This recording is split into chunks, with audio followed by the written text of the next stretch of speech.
31 अक्टूबर 2020 प्रातः मुरली। ओम शांति। बाप दादा मधुबन। मीठे बच्चे, तुम्हारा फर्ज है सबको स्थायी सुख और शांति का रास्ता बताना। शांति में रहो और शांति की बख्शीश इनाम दो।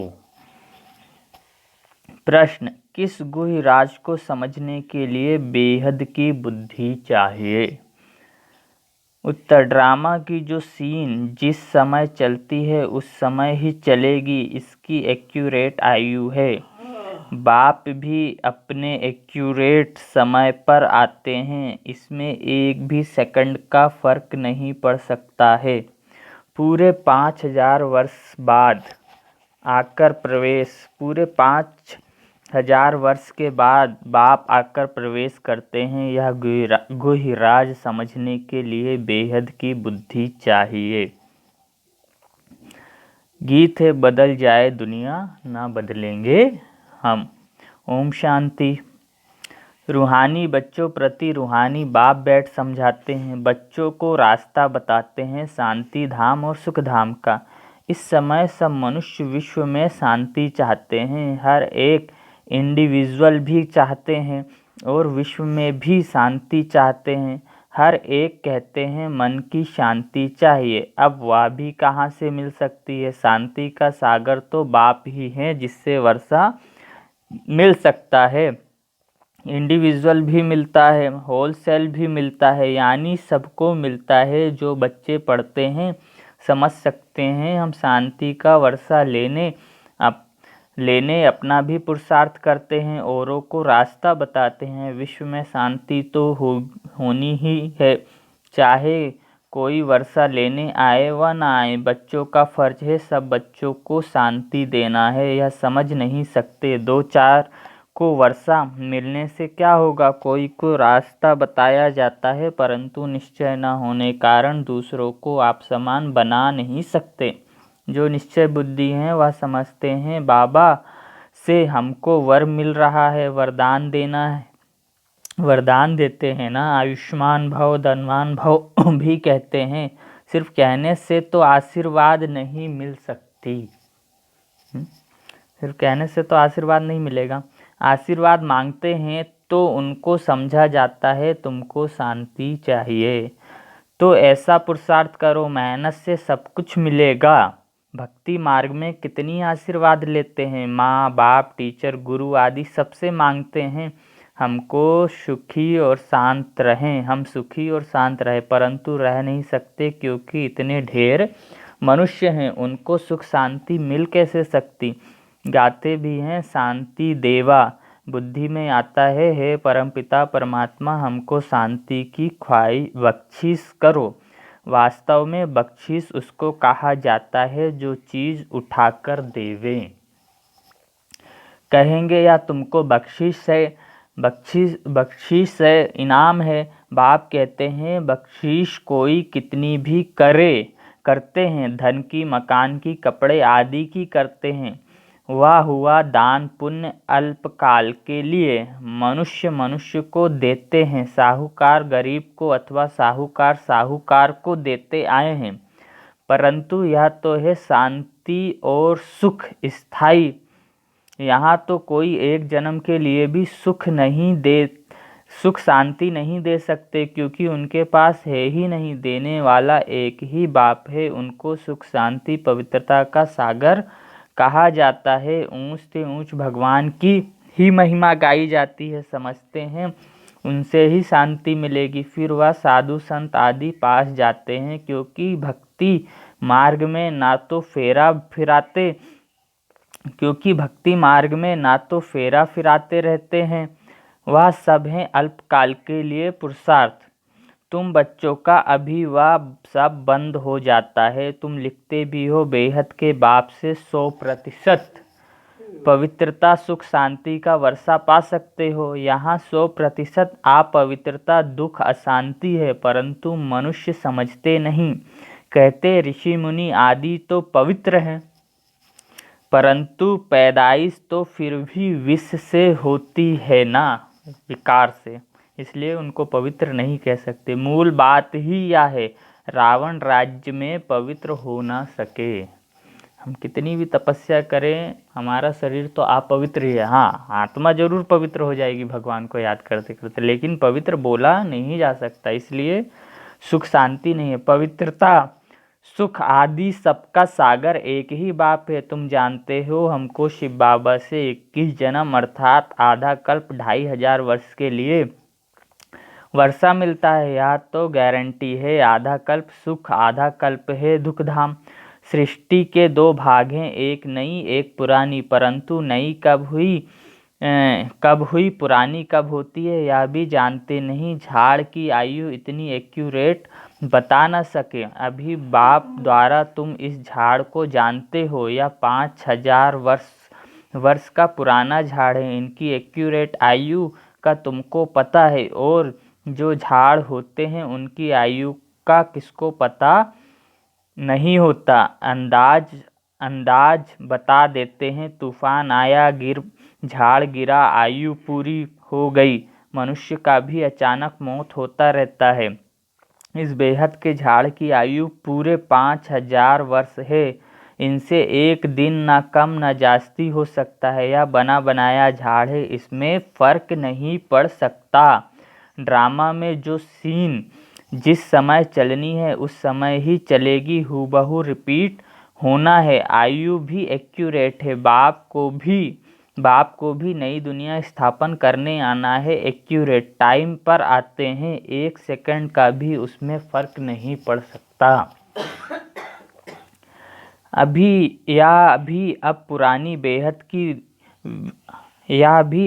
तुम्हारी बेहद की वृद्धि हुई, तुम ही समझ सकते हो। पूरे 5000 वर्ष बाद बाप आकर प्रवेश करते हैं, इसलिए शिवरात्रि कहते हैं। कृष्ण के लिए जन्माष्टमी कहते हैं। शिव की जन्माष्टमी नहीं कहेंगे, शिव की रात्रि कहते हैं, क्योंकि अगर जन्म हो तो फिर मौत भी हो। शिव की रात्रि कहते हैं क्योंकि अगर जन्म हो तो फिर मौत भी हो, इसलिए शिव जी की जन्माष्टमी नहीं कहते। मनुष्यों का जन्म दिन कहेंगे, शिव के लिए हमेशा शिवरात्रि कहते हैं। दुनिया में इन बातों का कुछ भी पता नहीं। तुम समझते हो शिवरात्रि क्यों कहते हैं, जन्माष्टमी क्यों नहीं कहते। उनका जन्म दिव्य अलौकिक है, जो और कोई का हो नहीं सकता। यह तो जानते नहीं। शिव बाबा कैसे आते हैं, रात्रि का अर्थ क्या है, तुम ही जानते हो। यह है बेहद की रात। भक्ति की रात पूरी हो दिन होता है। ब्रह्मा की रात और दिन तो फिर ब्राह्मणों का भी हुआ।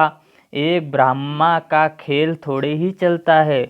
अब तुम जानते हो, अब दिन शुरू होना है। पढ़ते पढ़ते जाएं, अपने घर पहुँचेंगे, फिर दिन में आएंगे। आधा कल्प दिन और आधा कल्प रात गाई जाती है, परंतु किसकी भी बुद्धि में नहीं आता। वो लोग तो कहेंगे कि कलयुग की आयु 40,000 वर्ष बाकी है, सतयुग की लाखों वर्ष है। फिर आधे आधे का हिसाब ठहरता नहीं। कल्प की आयु को कोई भी जानते नहीं। तुम सारे विश्व के आदि मध्य अंत को जानते हो। यह 5000 वर्ष के बाद सृष्टि का चक्र, यह 5000 वर्ष के बाद सृष्टि चक्र लगाती रहती है। विश्व तो है ही, इनमें पार्ट बजाते बजाते मनुष्य ही तंग हो जाते हैं। यह क्या आवागमन है। अगर 84 लाख जन्मों का आवागमन होता तो पता नहीं क्या होता। अभी थोड़े ही में मनुष्य परेशान है कि जन्म ना मिले तो अच्छा है। 84 लाख जन्म होते तो क्या हाल हो जाता। ना जानने के कारण कल्प की आयु भी बढ़ा दी है। अभी तुम बच्चे बाप के सम्मुख पढ़ रहे हो, अंदर में भाषणा आती है, हम प्रैक्टिकल में बैठे हैं। पुरुषोत्तम संगम युग को भी जरूर आना है। कब आता है, कैसे आता है, या कोई भी नहीं जानते। तुम बच्चे जानते हो तो कितना गदगद होना चाहिए। तुम्हारी तुम ही कल्प कल्प बाप से वर्षा लेते हो, अर्थात माया पर जीत पाते हो, फिर हारते हो। यह है बेहद की हार और जीत। उन राजाओं की तो बहुत ही हार जीत होती रहती है। अनेक लड़ाइयाँ लगती रहती हैं। छोटी सी लड़ाई लगती है तो कह देते अब हमने जीता। क्या जीता, थोड़े से टुकड़े को जीता। बड़ी लड़ाई में हारते हैं तो फिर झंडा गिरा देते हैं। पहले पहले तो एक राजा होता है, फिर और और वृद्धि होते जाते हैं। सब पहले पहले इन लक्ष्मी नारायण का राज्य था, फिर और राजाएं आने शुरू हुए। जैसे पोप का दिखाते हैं, पहले एक था, फिर नंबरवार और पोप भी बढ़ते गए। किसकी आयु का तो ठिकाना ही नहीं है ना। तुम बच्चे जानते हो हमको बाबा अमर बना रहे हैं, अमरपुरी का मालिक बना रहे हैं। कितनी खुशी होनी चाहिए। यह है मृत्युलोक, वह है अमरलोक। इन बातों को नया कोई समझ ना सके। मृत्युलोक है क्योंकि हम अपने आप को शरीर समझते हैं, इसलिए हम मरे हुए हैं। उनको मज़ा नहीं आएगा जितना पुरानों को आएगा। दिन प्रतिदिन वृद्धि को पाते रहते हैं, निश्चय पक्का हो जाता है। इसमें सहनशीलता भी बहुत होनी चाहिए। यह तो आसुरी दुनिया है, दुख देने में देरी नहीं करते। तुम्हारी आत्मा कहती है हम अभी बाबा की श्रीमत पर चल रहे हैं, हम संगम युग पर हैं, बाकी सब कलयुग में हैं। हम अभी पुरुषोत्तम बन रहे हैं। पुरुषों में उत्तम पुरुष पढ़ाई से ही बनते हैं, पढ़ाई से ही चीफ जस्टिस आदि बनते हैं ना। तुमको बाप पढ़ाते हैं, इस पढ़ाई से ही अपने पुरुषार्थ अनुसार पद पाते हो। जितना जो पढ़ेगा उतना ग्रेड मिलेगा। इनमें राजाई की ग्रेड है, वैसे उस पढ़ाई में राजाई की ग्रेड नहीं होती है। तुम जानते हो हम राजाओं का राजा बन रहे हैं, तो अंदर में कितनी खुशी होनी चाहिए। हम डबल सिरताज बहुत ऊंच बनते हैं। भगवान बाप हमको पढ़ाते हैं, कभी कोई समझ ना सके कि निराकार बाप कैसे आकर पढ़ाते हैं। मनुष्य पुकारते भी हैं, हे पतित पावन आकर हमको पावन बनाओ, फिर भी पावन बनाते नहीं। बाप कहते हैं काम महाशत्रु है। तुम एक तरफ पुकारते हो कि पतित पावन आओ, अब मैं आया हूँ, कहता हूँ बच्चे पतितपना छोड़ दो, तो तुम छोड़ते क्यों नहीं? पतितपना छोड़ते क्यों नहीं? ऐसे थोड़े ही बाप तुमको पावन बनाएंगे और तुम पतित बनते रहो। ढेर ऐसे पतित बनते हैं, कोई सत्य बताते हैं, बाबा यह भूल हो गई। बाप कहते हैं कोई भी पाप कर्म हो जाए तो फौरन बताओ। भगवान को तुरंत बताना चाहिए ये गलती हो गई। कोई सच कोई झूठ बोलते हैं, कौन पूछते हैं? मैं थोड़े ही एक एक के अंदर को बैठ जानूंगा, यह तो हो ना सके। मैं आता ही हूँ सिर्फ राय देने, पावन नहीं बनेंगे तो तुम्हारा ही नुकसान है। मेहनत कर पावन से फिर पतित बन जाएंगे तो फिर कमाई चट हो जाएगी, लज्जा आएगी, हम खुद ही पतित बन पड़े हैं। फिर दूसरे को कैसे कहेंगे कि पावन बनो? अंदर खाएगा कि हमने कितना फरमान का उल्लंघन किया। यहाँ तुम बाप से डायरेक्ट प्रतिज्ञा करते हो, जानते हो बाबा हमको सुखधाम शांति धाम का मालिक बना रहे हैं, हाजिर नाजिर है, हम उनके सम्मुख बैठे हैं। इनमें पहले यह नॉलेज थोड़े ही थी। ब्रह्मा बाबा में ना कोई गुरु ही था जिसने नॉलेज दी। अगर गुरु होता तो सिर्फ एक को ज्ञान देंगे क्या? गुरुओं के फॉलोअर्स तो बहुत होते हैं ना, एक थोड़े ही हो गया। समझने की बातें हैं ना, सतगुरु है ही एक, वह हमको रास्ता बताते हैं, हम फिर दूसरों को बताते हैं। तुम सबको कहते हो बाप को याद करो, बस ऊंच से ऊंच बाप को याद करने से ही ऊंच पद मिलेगा। तुम राजाओं के राजा बनते हो, तुम्हारे पास अनगिनत धन होगा, तुम अपनी झोली भरते हो ना। तुम जानते हो बाबा हमारी झोली खूब भर रहे हैं। कहते हैं कुबेर के पास धन बहुत था, वास्तव में तुम हर एक कुबेर हो, तुमको बैकुंठ रूपी खजाना मिल जाता है। खुदा दोस्त की भी कहानी है, उनको जो पहले मिलता था उनको एक दिन के लिए बादशाही देते थे। यह सब दृष्टांत थे। अल्लाह माना बाप, वह अव्वल दीन रचता है, फिर साक्षात्कार हो जाता है। तुम जानते हो बरोबर हम योग बल से विश्व की बादशाही लेते हैं। अच्छा, मीठे मीठे सिक्की लधे बच्चों प्रति माता पिता बाप दादा का याद प्यार और गुड मॉर्निंग। रूहानी बाप की रूहानी बच्चों को नमस्ते। हम रूहानी बच्चों की रूहानी माता पिता, मम्मा बाबा, बाप दादा को याद प्यार, गुड मॉर्निंग और नमस्ते। शुक्रिया बाबा, शुक्रिया आपका पद्मा पदम, शुक्रिया।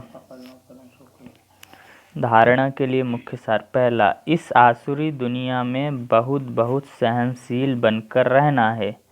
कोई गाली दे, दुख दे तो भी सहन करना है। बाप की श्रीमत कभी नहीं छोड़नी है। दूसरा, डायरेक्ट बाप ने पावन बनने का फरमान किया है, इसलिए कभी भी पतित नहीं बनना है। कभी कोई पाप हो तो छिपाना नहीं है। सीधे भगवान की मत है कि काम, क्रोध, लोभ, मोह, अहंकार पे जीत पाओ। वरदान है, परमात्म मिलन द्वारा रूह रिहान का सही रिस्पॉन्स प्राप्त वाले बाप समान बहुरूपी भव। परमात्म मिलन द्वारा रूह रिहान का सही रिस्पॉन्स प्राप्त वाले बाप समान बहुरूपी भाव। जैसे बाप बहुरूपी है, सेकंड में निराकार से आकारी वस्त्र धारण कर लेते हैं, ऐसे आप भी इस मिट्टी की ड्रेस को छोड़ आकारी फरिश्ता ड्रेस, चमकीली ड्रेस पहन लो तो सहज मिलन भी होगा और रूह रिहान का क्लियर रिस्पॉन्स समझ में आ जाएगा। क्योंकि यह ड्रेस पुरानी दुनिया की वृत्ति और वाइब्रेशन से, माया के वाटर या फायर से प्रूफ है। इसमें माया इंटरफेयर नहीं कर सकती। रूहानी ड्रेस कि मैं आत्मा हूँ। स्लोगन, दृढ़ता असंभव को भी संभव कर देती है। बिल्कुल दृढ़ होकर कोई भी काम करोगे तो सफलता मिल ही जाएगी। जहाँ कुछ नहीं हो वहाँ भी सब कुछ हो सकता है। दृढ़ता असंभव को भी संभव कर देती है। अच्छा, ओम शांति।